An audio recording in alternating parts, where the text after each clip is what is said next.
नमस्कार विद्यार्थी मित्रांनो, अभ्यास अलर्ट आपलं यूट्यूब चॅनलवरती आपलं स्वागत आहे. तर विद्यार्थी मित्रांनो, आज आपण पाहणार आहोत पोलीस भरती IMP प्रश्नपत्रिका क्रमांक 10. तर विद्यार्थी मित्रांनो, पाठीमागच्या प्रश्नपत्रिका बघितल्या नसतील तर पाहून घ्या, अतिशय इम्पॉर्टंट प्रश्न आहेत. ओके.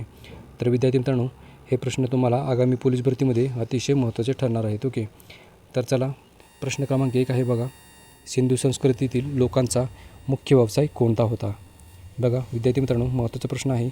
याचं उत्तर आहे ऑप्शन डी म्हणजेच शेती. तर विद्यार्थी मित्रांनो बघा, ऑप्शन डी याचं उत्तर असणार आहे म्हणजेच शेती. तर सिंधू संस्कृतीमधील लोकांचा प्रमुख व्यवसाय होता शेती. ओके. चला पुढचा प्रश्न बघूयात आपण. प्रश्न क्रमांक 2 आहे, सिंधू संस्कृतीतील बंदर शहर कोणते होते? याचं उत्तर आहे विद्यार्थी मित्रांनो ऑप्शन नंबर सी म्हणजेच लोथल. तर लोथल हे सिंधू संस्कृतीमधील बंदर शहर होते. ओके, लक्षात ठेवा विद्यार्थी मित्रांनो, प्रमुख बंदर होते हे.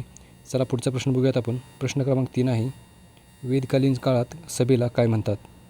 बघा, वेदकालीन काळामध्ये सभेला काय म्हणत होते? याचं उत्तर असणार आहे ऑप्शन नंबर डी म्हणजेच वरील सर्व.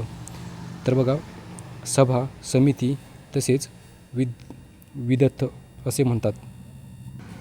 तर वेदकालीन काळामध्ये सभेला सभा, समिती तसेच विदथ असे म्हणतात. ओके, म्हणत होते. तर चला पुढचा प्रश्न आहे विद्यार्थी मित्रांनो बघा, प्रश्न क्रमांक 4 बघा, जैन धर्माचे 24वे तीर्थंकर कोण होते? तर बघा, 24वे तीर्थंकर विचारले आहे तर ते होते महावीर. ओके, ऑप्शन डी याचं उत्तर असणार आहे विद्यार्थी मित्रांनो. तर जैन धर्माचे 24वे तीर्थंकर कोण होते? तर ते होते महावीर. ओके. चला पुढचा प्रश्न आहे, प्रश्न क्रमांक 5 बघूयात आपण. बुद्धांनी पहिला उपदेश कुठे दिला? बघा, याचं उत्तर असणार आहे ऑप्शन नंबर सी म्हणजेच सारनाथ. ओके. तर बघा, सारनाथ या ठिकाणी बुद्धांनी आपला पहिला उपदेश दिला होता. ओके. चला पुढचा प्रश्न बघूयात आपण. प्रश्न क्रमांक 6 आहे बघा, चंद्रगुप्त मौर्याचा गुरु कोण होता? याचं उत्तर असणार विद्यार्थी मित्रांनो ऑप्शन नंबर बी म्हणजेच कौटिल्य. बघा, कौटिल्य हा चंद्रगुप्त मौर्याचा गुरु होता. चला पुढचा प्रश्न बघूयात आपण. प्रश्न क्रमांक 7 आहे बघा, अर्थशास्त्र हा ग्रंथ कोणी लिहिला? तर बघा, याचं उत्तर असणार आहे कौटिल्य. ओके, म्हणजेच कौटिल्यला काय म्हणतात? तर चाणक्य. ओके, तर चाणक्य असं यांचं नाव आहे. लक्षात ठेवा विद्यार्थी मित्रांनो, बघा, अर्थशास्त्र हा ग्रंथ चाणक्य म्हणजेच कौटिल्य यांनी लिहिला आहे. चला पुढचा प्रश्न बघूयात आपण. प्रश्न क्रमांक 8 आहे बघा, सातवाहनांची राजधानी कोणती होती? याचं उत्तर असणार आहे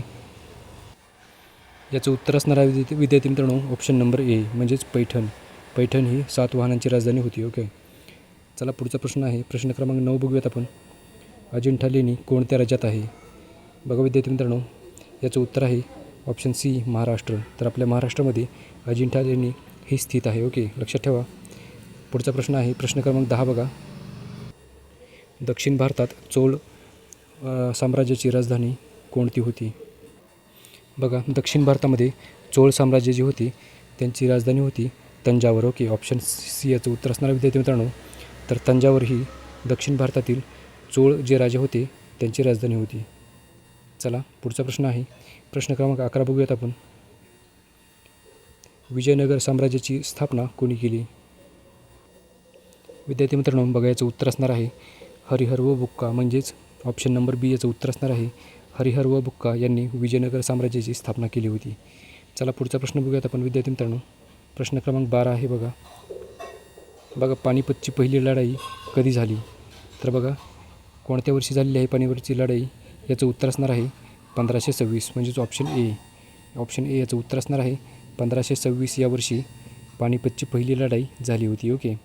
चला पुढचा प्रश्न बघूयात आपण विद्यार्थी मित्रांनो. प्रश्न क्रमांक 13 आहे बघा,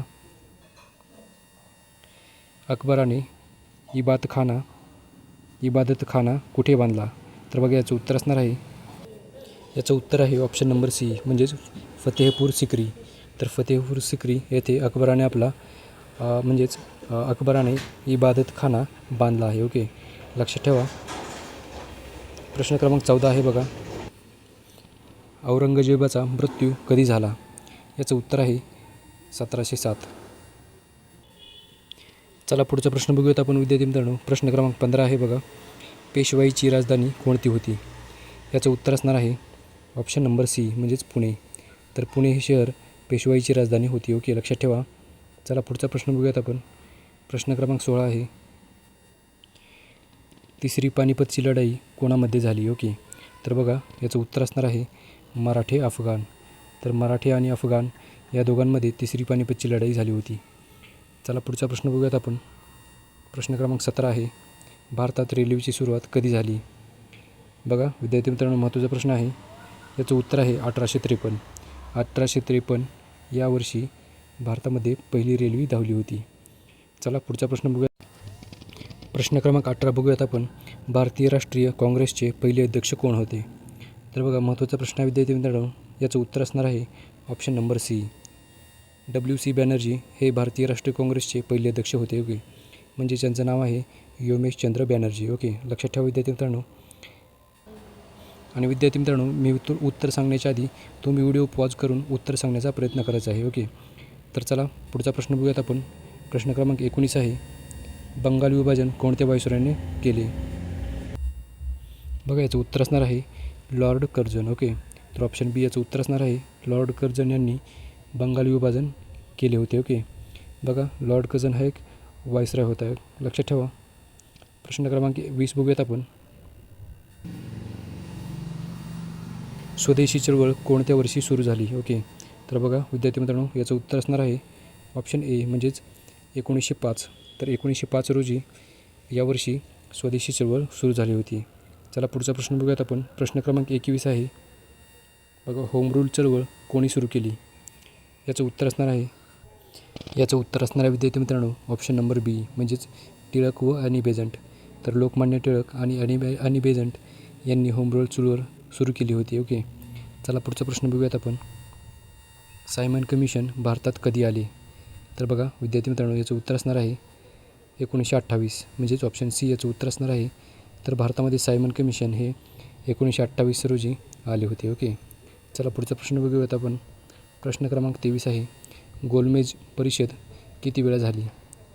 बघा याचं उत्तर असणार आहे विद्यार्थी मित्रांनो ऑप्शन नंबर सी म्हणजेच 3. तर एकूण 3 वेळा गोलमेज परिषद झाली होती. ओके, लक्षात ठेवा एकूण 3 वेळा. चला पुढचा प्रश्न बघूयात आपण. प्रश्न क्रमांक 24 आहे. भारत सरकार कायदा 1935 चे वैशिष्ट्य काय आहेत? बघा खालीलपैकी जे वैशिष्ट्य आहेत ते निवडायचे आहेत तुम्हाला.